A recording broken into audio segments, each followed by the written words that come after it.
संधारित्र के लिए दिया रहेगा, कैपेसिटर के लिए दिया रहता, तो मेरा फॉर्मूला हो जाता है हाफ CV स्क्वायर। 1 सेंटीमीटर में 10⁻⁻2 मीटर। इलेक्ट्रिकल जो सब्जेक्ट है ना बेटा, वो एप्लीकेशंस ऑफ मैथमेटिक्स होता है, मैथ्स के पूरे अनुप्रयोग। नमस्कार दोस्तों, जय हिंद। मैं हूँ भाग्यराज, आप सभी का स्वागत करता हूँ मेरे अपने यूट्यूब चैनल पर।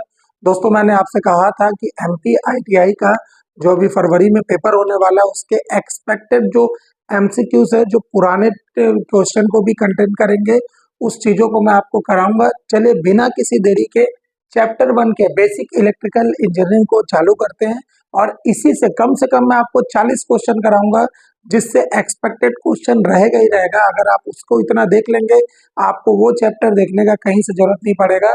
मैं इसको फुल डिटेल में बताऊंगा, थ्योरी भी समझाऊंगा, न्यूमेरिकल्स को भी कैसे बनाना है, दोनों को टैकल कराऊंगा। ऐसी हमारे पास अभी ज्यादा दिन का समय बचा नहीं है, तो मैं हर एक चैप्टर का आपको न्यूमेरिकल प्लस थ्योरी दोनों इसी वीडियो में, मतलब ऐसे ही और वीडियोस बनाऊंगा। तो मेरे चैनल से जुड़ते रहिए।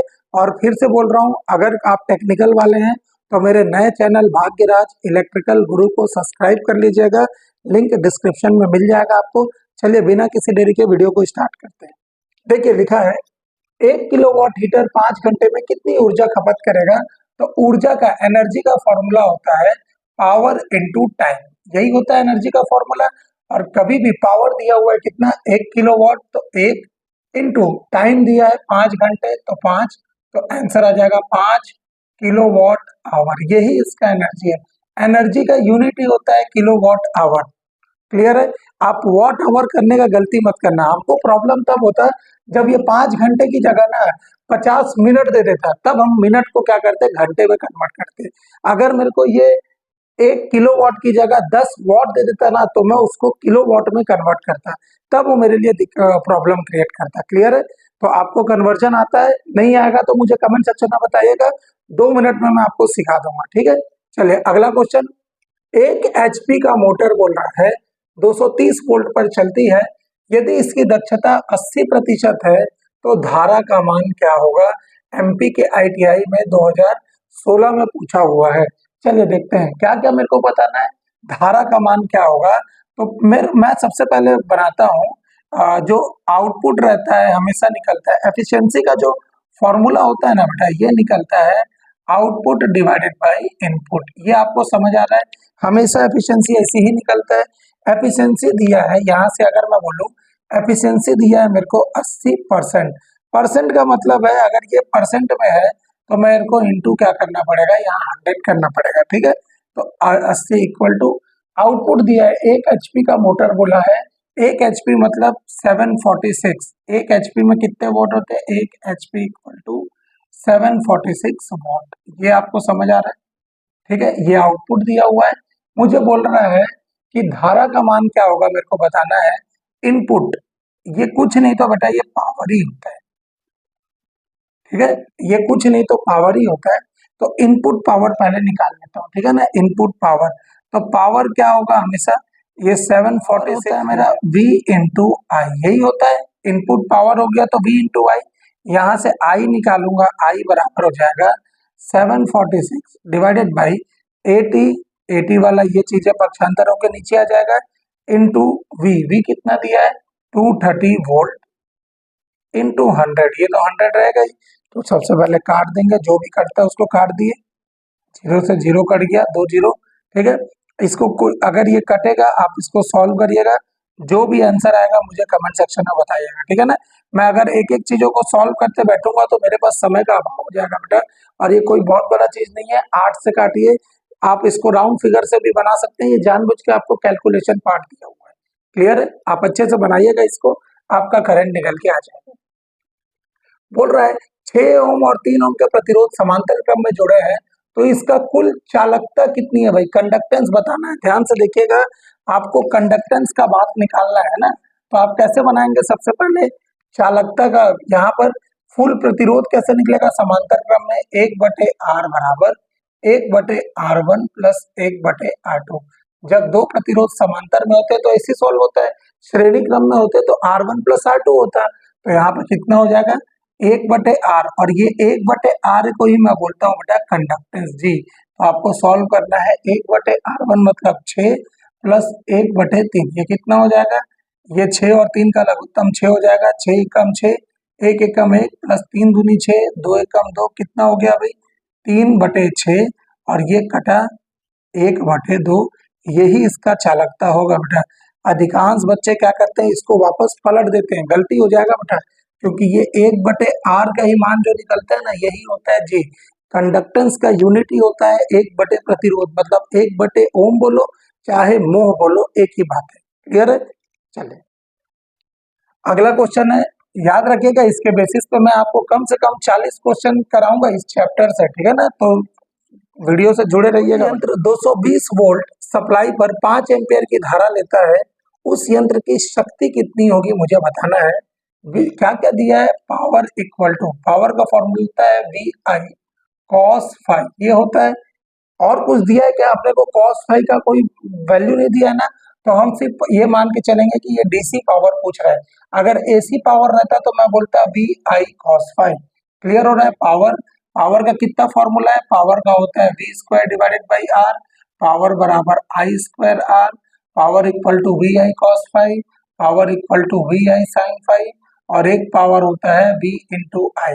आपको मैं पहले ही बोला, ये होता है एक्टिव पावर, ये होता है रिएक्टिव पावर, ये होता है एपरेंट पावर, ठीक है ना। वास्तविक शक्ति जो मैं आप वीडियो देखे होंगे तो मैं बताया हूँ, सक्रिय शक्ति, निष्क्रिय शक्ति और आभासी शक्ति, ये DC में रहता है, ये पूरा AC में रहता है सिंगल फेज।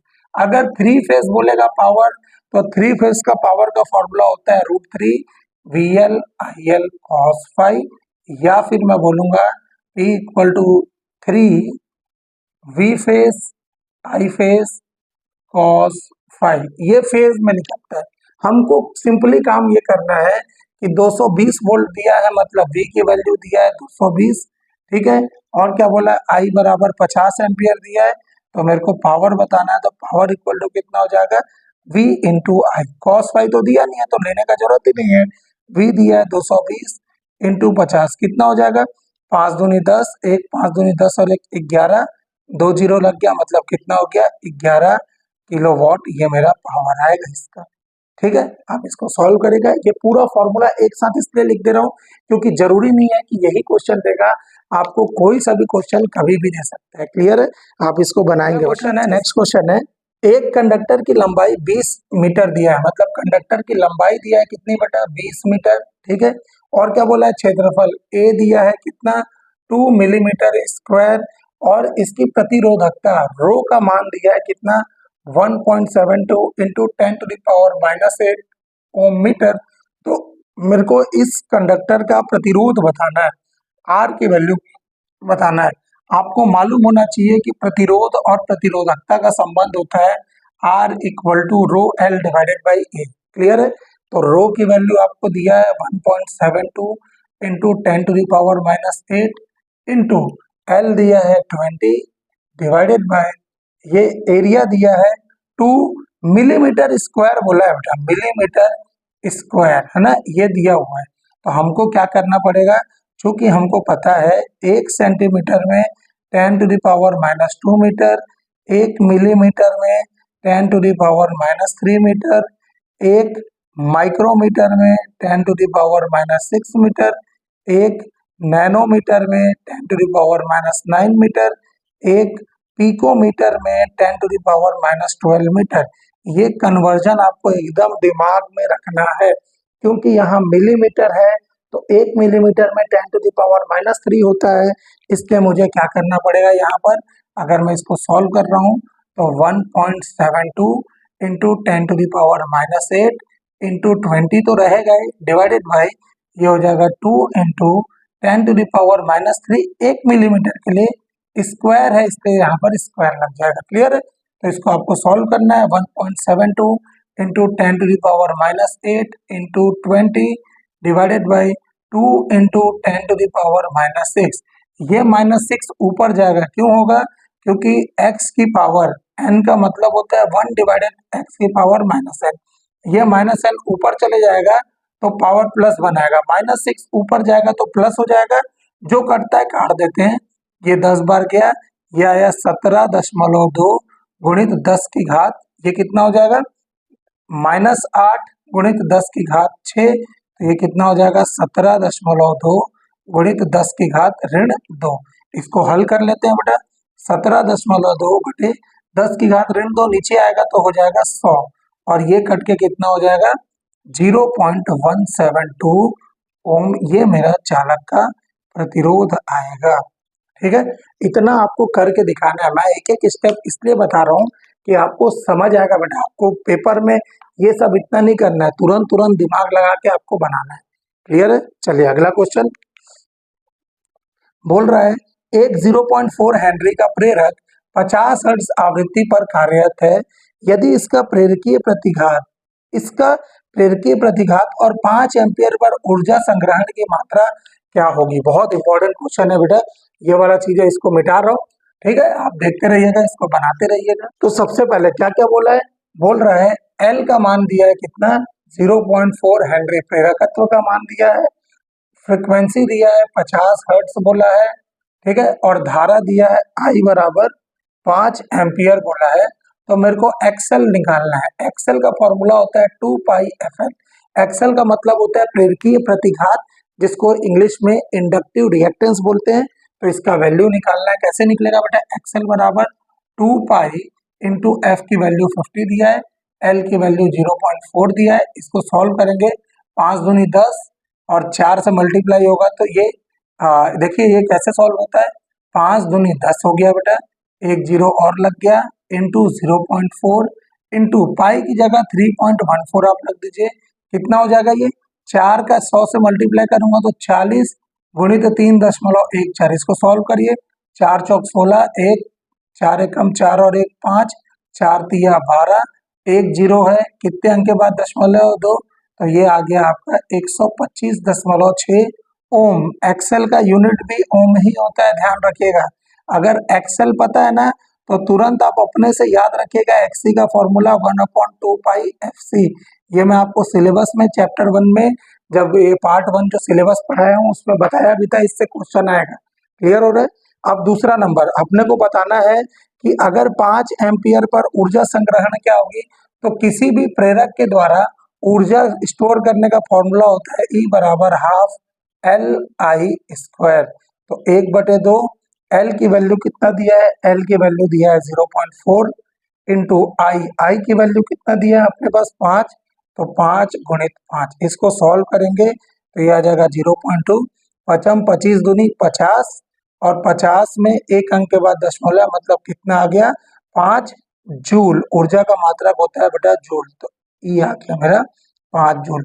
ये इंडक्टर के लिए था। अगर यही प्रेरक के लिए दिया रहता ना, यही संधारित्र के लिए दिया रहेगा, कैपेसिटर के लिए दिया रहता, तो मेरा फॉर्मूला हो जाता है हाफ CV स्क्वायर। ध्यान रखिएगा, उसमें C देगा V देगा, आपको निकालना है। क्लियर है? एक ही क्वेश्चन में मैं मल्टीपल टाइप से आपको बता दे रहा हूँ ताकि आपको मेन क्वेश्चन में कभी दिक्कतें ना आए। ठीक है, चलिए अगला। 5 एम्पियर की धारा लेता है। यदि कुल वोल्टेज 220 वोल्ट हो तो यंत्र में लीकेज धारा कितनी होगी? मेरे को बताना है कि कोई इंस्ट्रूमेंट क्या कर रहा है, 5 एम्पियर क्या कर रहा है, टेक कर रहा है। टेक का मतलब होता है लेना। What will be the leakage current? Leakage current मेरे को बताना है। प्योर ITI का क्वेश्चन है ये, एकदम बहुत इंपॉर्टेंट है ये वाला। ITI बेसिस पे है, SSC JEE में दिया हुआ है, UPPCL के टेक्नीशियन ग्रेड 3 में दिया हुआ है। ध्यान दीजिएगा इसको। ये IE रूल बोलता है ना कि कभी भी जो भी लीकेज धारा होगा, ध्यान से सुनिए मैं क्या बोल रहा हूँ, कोई भी लीकेज धारा होगा ना, फुल लोड करंट का हमेशा 5000वां भाग होता है। तो फुल लोड करंट, जो भी करंट दिया है ना, मैं इसको फुल लोड करंट मानूंगा। तो फुल लोड करंट है 5 एम्पियर, 5 का हमेशा 5000 भाग, ये कितना होगा? ये 5 से 1000 भाग गएगा तो 1/1000, या इसको मैं बोल सकता हूँ 10⁻³ एम्पियर, या बोल सकता हूँ 1 मिली एम्पियर इसका लीकेज धारा होगा। क्यों 1 मिली बोला? क्योंकि अभी आपको मालूम था कि 1 मिलीमीटर बराबर कितना होता है? 10⁻³ मीटर। क्योंकि यहाँ एम्पियर है इसलिए मेरा यूनिट आ जाएगा मिली एम्पियर। ठीक है, तो लीकेज करंट की वैल्यू कितना हो गया? 1/1 मिली एम्पियर। ये इंपॉर्टेंट है। ठीक है, IE रूल के द्वारा ये बनता है। क्या आपको क्वेश्चन समझ आ रहा है? अगर समझ आ रहा होगा ना बेटा तो लाइक जरूर कर दीजिएगा, क्योंकि ये बहुत मेहनत लगता है इसको बनाने के लिए। आप देख रहे हैं मैं आपसे कंटिन्यू जुड़ रहा हूँ, डेली का डेली जुड़ रहा हूँ, तो प्लीज मेरे मेहनत को थोड़ा सपोर्ट करिए, मैं और आगे आपको बहुत अच्छे अच्छे क्वेश्चन कराऊंगा, ठीक है ना। चलिए अगला क्वेश्चन। आपको अभी लग रहा होगा कि अरे ये तो बहुत बेसिक है, अभी ये बेसिक नहीं है बेटा, अभी धीरे से ना क्वेश्चन आपको और करवाऊंगा। देखिएगा, आपको मैं पहले ही बता दे रहा हूँ, एग्जाम में टफ क्वेश्चन आपको परेशान नहीं करेगा बेटा। जो आता हुआ क्वेश्चन है और वो वहां नहीं बन रहा है, उसी से आपका पेपर फंसेगा।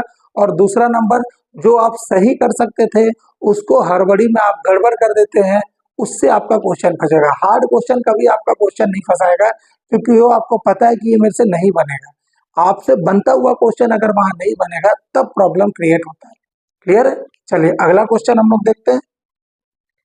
लिखा है 230 वोल्ट 10 एम्पियर धारा पर किसी यंत्र की शक्ति गुणांक 0.8 है, तो उस यंत्र का वास्तविक शक्ति क्या होगा। देखिए आ गया वास्तविक शक्ति। मैं आपको क्या बोला था, वास्तविक बोलो चाहे सक्रिय शक्ति बोलिए, वास्तविक शक्ति बोलिए चाहे सक्रिय शक्ति बोलिए, यही इंग्लिश में होता है एक्टिव पावर। एक्टिव पावर, और ये हमेशा निकलता है P equal to V I cos phi. अगर रिएक्टिव पावर बोलता, प्रतिघाती शक्ति बोलता रिएक्टिव पावर, तो मैं क्या लिखता बेटा, P equal to V I sine phi. ये होता है प्रतिघाती शक्ति। दोनों लैंग्वेज में बोल रहा हूँ ताकि दोनों लैंग्वेज वाले को प्रॉब्लम ना हो। कल को ये नहीं बोलना कि सर आपने नहीं पढ़ाया, मैं दोनों लैंग्वेज में लिख रहा हूँ बेटा, ठीक है। आपको वीडियो लंबा लग रहा है, आप बिल्कुल 2 पे भगा के देखिए, मुझे कोई आपत्ति नहीं है, लेकिन समझिए जो जो पेपर में दे रहा है आपको लिखना है। वी दिया हुआ है कितना बेटा, 230 वोल्ट, 230। आई कितना दिया है 10। कॉस फाइव पावर फैक्टर होता है, कितना दिया है 0.8। तो आप ये बनाते कितना हो जाता है 2300 इंटू 0.8।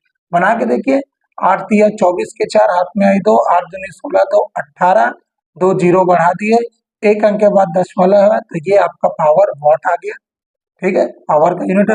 अगर साइन फाइव निकालना रहता ना तो ये 230 इंटू 10 और 0.8 का कॉस फाइव है ना, तो साइन फाइव हमेशा 0.6 ही आता है, क्योंकि under root 1 minus sine square theta plus cos square theta equal to 1 पढ़ते हैं।